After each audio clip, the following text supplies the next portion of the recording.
Camera number 445 is the XR500. This camera made its appearance around the mid-1960s. It's an all-metal camera, manual, no light meter built into the camera. Sorry, I do have here a Wallace Heaton sales book, the Photographic Blue Book of 1967, which actually mentions the XR500. Gives a little bit of information, but what's interesting is with the lens combination I've got of the camera in 1967, it would have cost you in England £36, 19 shillings and sixpence, which running through the Bank of England converter or inflation calculator comes out at around about £580. So that gives us gives us some perspective of the camera's value at that particular time.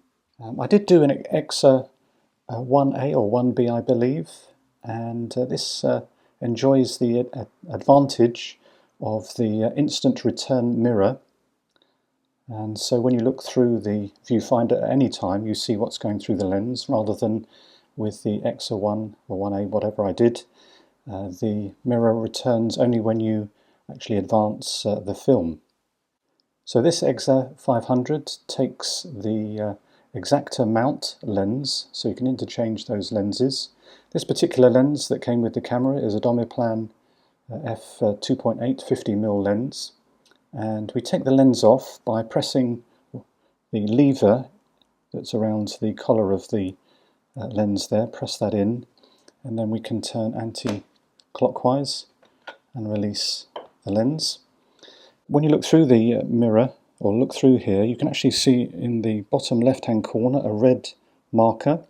That's a little indication that the film needs to be advanced. So that's a nice feature, that when you look through the viewfinder, if you see that, it tells you that you must advance the film, which when you do, then disappears out of sight. We have a flash synchronization port. The shutter button is in the front here, not on the top.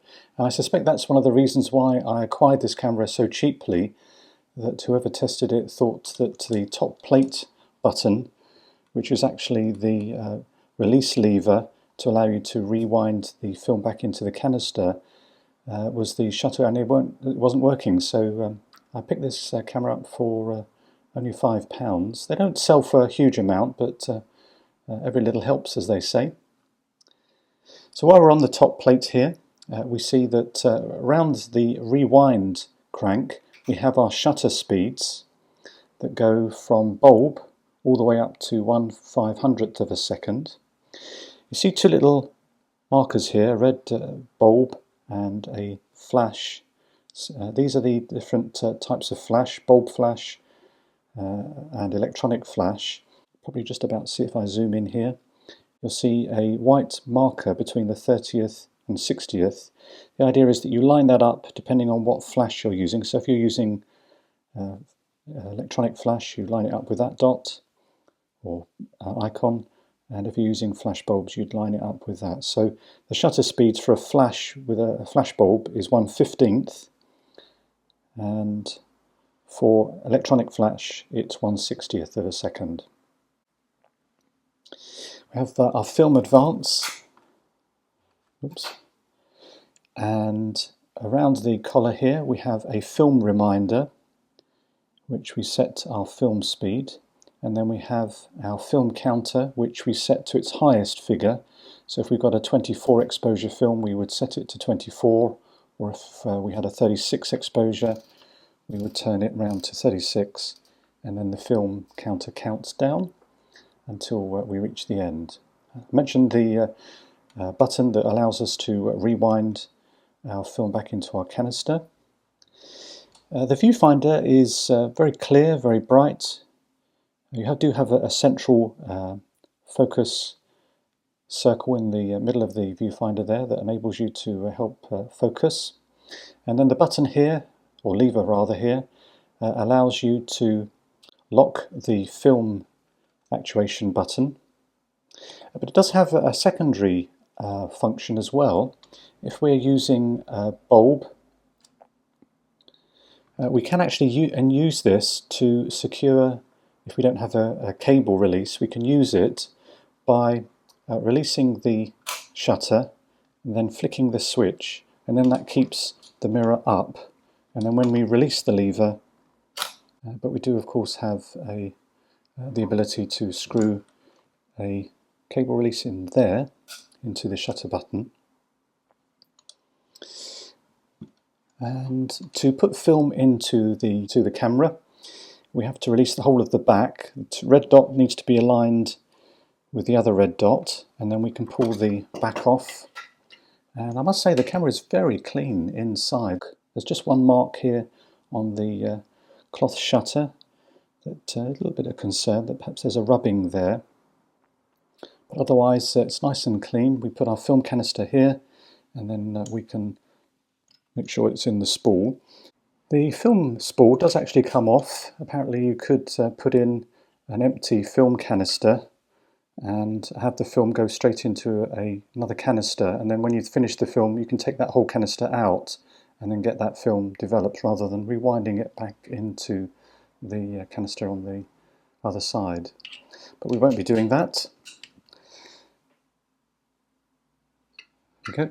So to put the film back on, just do the reverse, make sure that it goes in the channel either side. And then make sure we lock by rotating it, and then we're good to go. So that's pretty much all the features of the camera. Now, not put the lens back on. The lens features an interesting, or this particular Domiplan, an interesting feature in that the diaphragm for the lens is as a separate metal lever, if you like. When you press to take the photograph, it will actually close down the diaphragm, the aperture, at your given setting. There we go, that's a good example there. Oops, let's see if we can just, so it will close it down. I'm looking forward to using the camera in conjunction with a set of rarely used bellows that I have for Exacta cameras. Here we are here. And to put the bellows on, these are the Copil, so if that's how you pronounce it. So we just need to put by putting them in like that. There we go. Clipped in. Now, I didn't appreciate that the significance of having the aperture or diaphragm in the lever here is that now it's separated from the button, the shutter button. So the question now remains is, when I take the photograph, the aperture isn't going to close down. So to overcome that,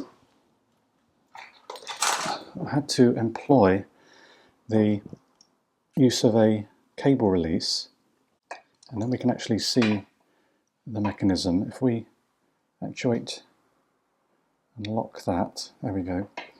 So now the aperture will close down.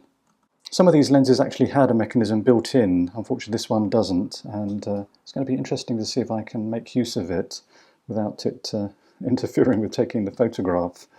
But by having this arrangement, then I can change my aperture, and it actually changes as I turn the oops, let's take that out of the way. Let's just show you if I can.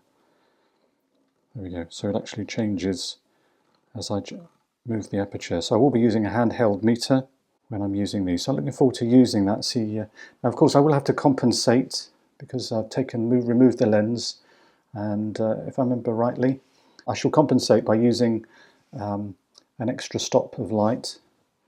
So if my light meter says f8, I'll stop it down to f5.6, giving it a little bit more light, and hopefully that will compensate for this arrangement with the bellows.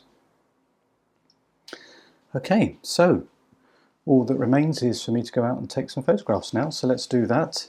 And in the meantime we'll say that this is the XF500, camera number 445.